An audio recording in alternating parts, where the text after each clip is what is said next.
ओम अथ श्रीराहु पंचविंशति नाम स्तोत्रम् श्रीगणेशाय नमः।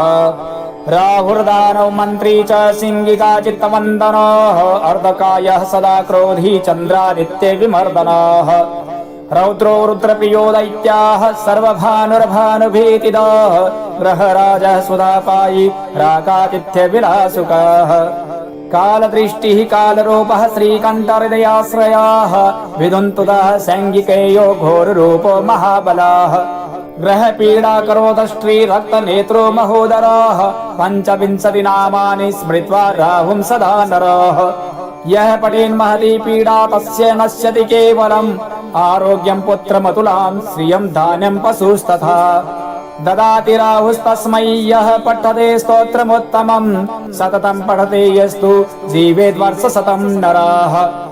इति श्रीस्कन्दपुराणे राहु पंचविंशति नाम स्तोत्रं सम्पूर्णम्।